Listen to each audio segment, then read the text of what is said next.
औज़ुबिल्लाहि मिनश्शैतानिर्रजीम बिस्मिल्लाहिर्रहमानिर्रहीम इन्नल्लाह व मलाइकतहु युसल्लूना अलन नबी या अय्युहल्लज़ीना आमनू सल्लु अलैहि व सल्लिमू तस्लीमा अल्लाहुम्मा सल्लि अला सय्यिदिना मौलाना मुहम्मद व अला आलि सय्यिदिना मौलाना मुहम्मद व अस्हाबि सय्यिदिना मौलाना मुहम्मद व बारिक व सल्लिम व सल्लि अलैहि। गुज़श्ता रात हमने जो व्लॉग किया था उसमें मैंने तो अंदाज़े से कोई पेशगोइयाँ मैं नहीं करता और ना कभी इसका दावा किया है।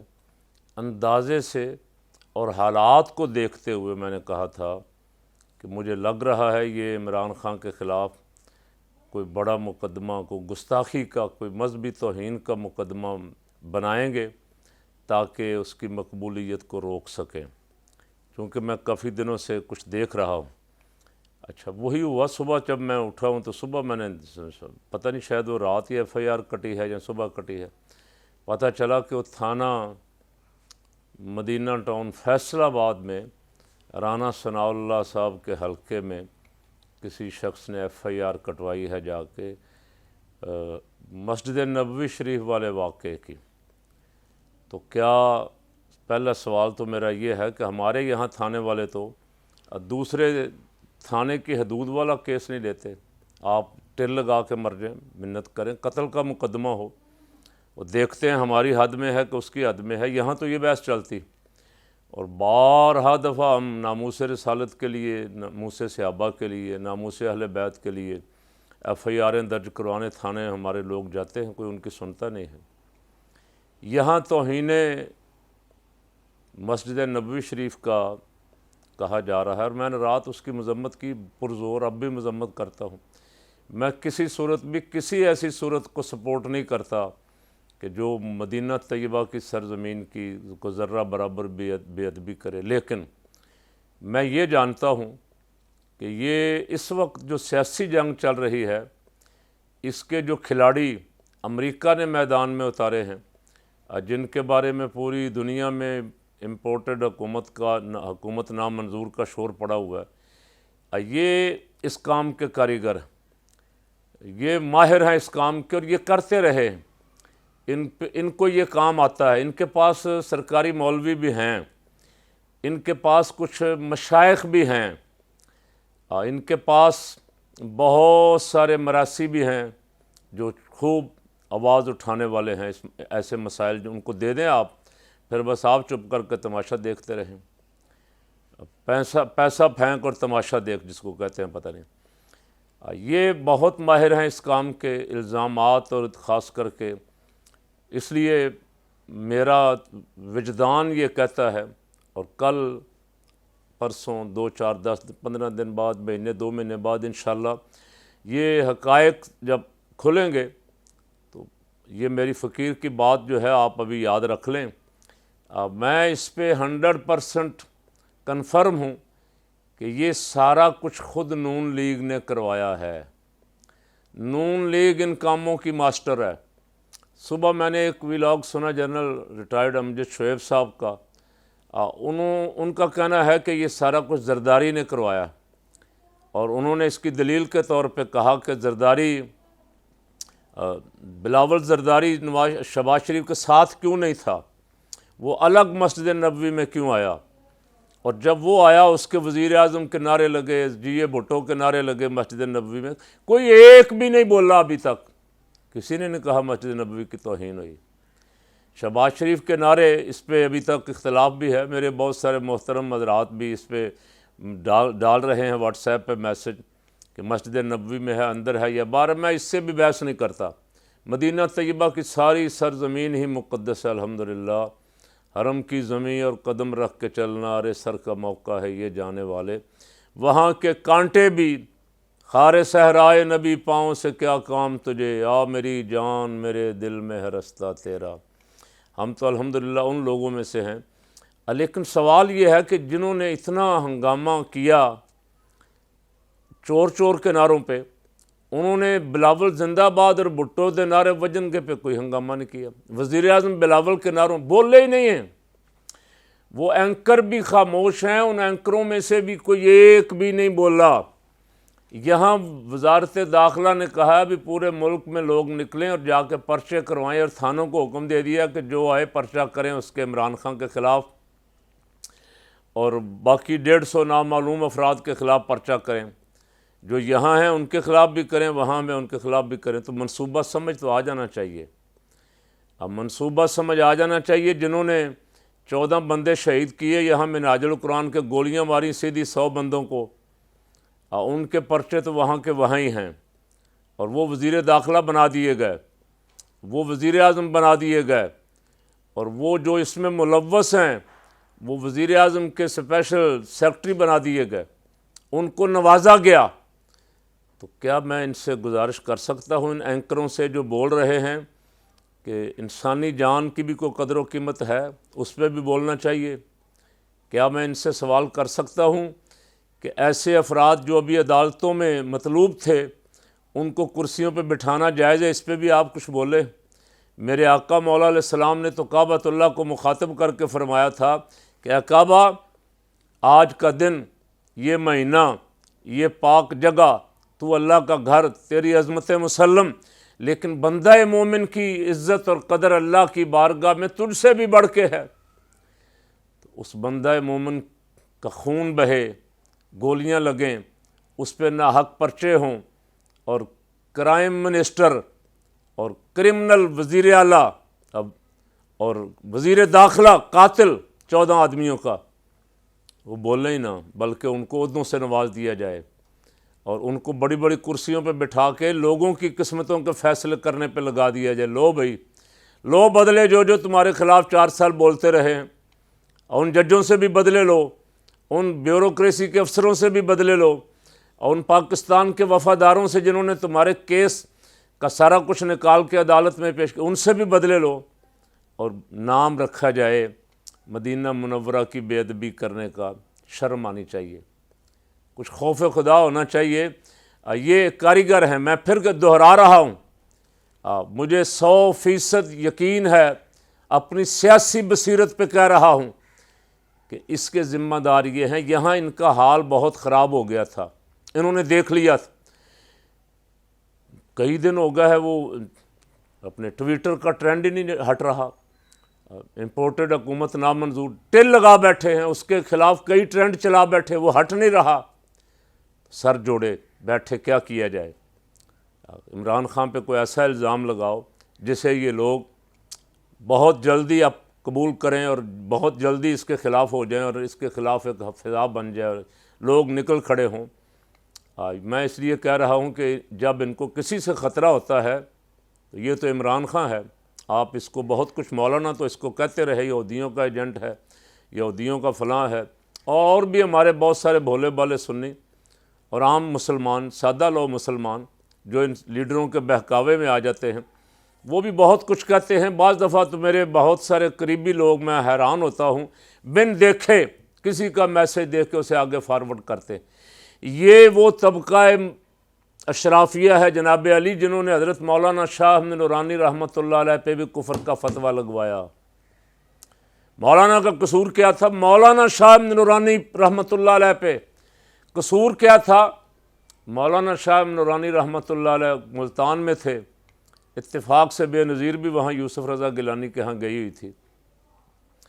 उन्होंने मुलाकात की ख्वाहिश का इज़हार किया यूसुफ़ रज़ा गिलानी साहब ने कि बेनज़ीर साहब आई हुई हैं। मौलाना शाह नूरानी पाकिस्तान की एक बड़ी दीनी सियासी जमात के कायद हैं, और उस वक्त अल्हम्दुलिल्लाह जमीयत उलमाए पाकिस्तान का एक अल्लाह ने अरूज दिया हुआ था, तो मिलना चाहती।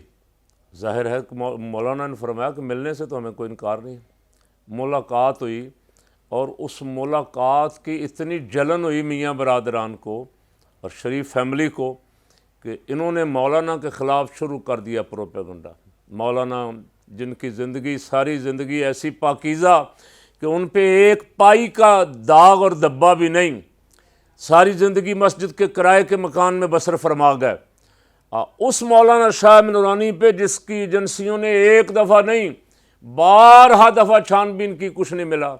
ज़ियाउल हक के दौर में भी, मुशर्रफ के दौर में भी, भुट्टो के दौर में भी, उस पे इल्ज़ाम लगा दिया पीपल पार्टी से साजबाज करने का, और उस पे इल्ज़ाम लगा दिया कि बेनज़ीर चूँकि कहती है कि कुरानी सज़ाएँ ज़ालिमाना हैं, तो जो बेनज़ीर से मिले, जो बेनज़ीर का साथ दे, वो भी काफिर हो जाता है।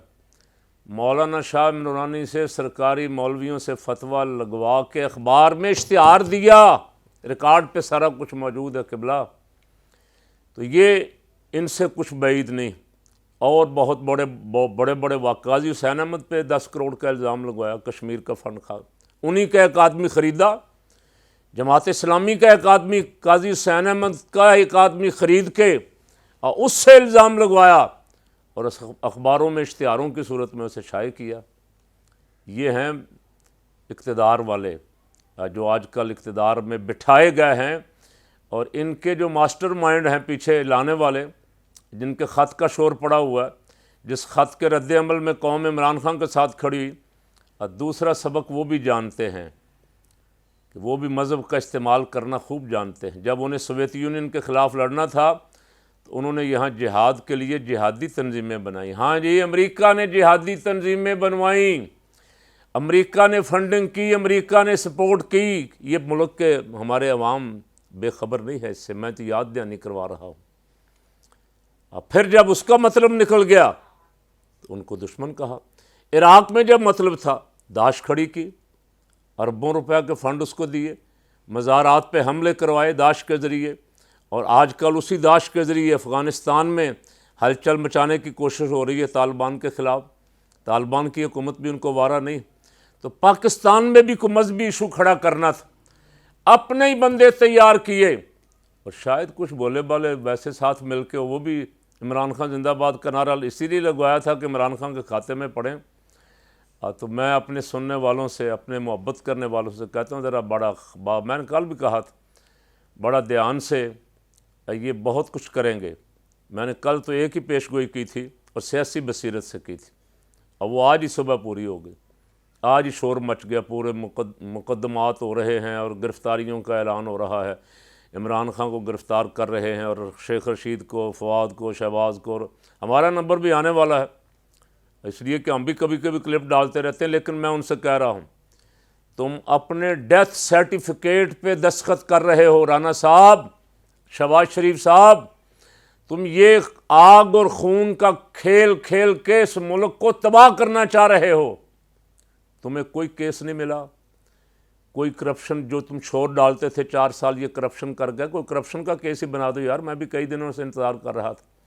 खान के ख़िलाफ़ बना दो, खान के साथियों के ख़िलाफ़ बनाओ तो सही। बहुत शोर तो मैं भी सुनता रहा हूँ बड़ा, और मुझे ख़तरा शक भी है कुछ लोगों पे।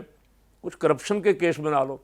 तुम्हें आ जाके 2 मरियमैन जो हैं उनको तोशा खाना मिला, उनको कुफरा बीबी मिली, अल्लाह बेहतर जानता है वो कौन है, क्या किया उसने, क्या नहीं किया।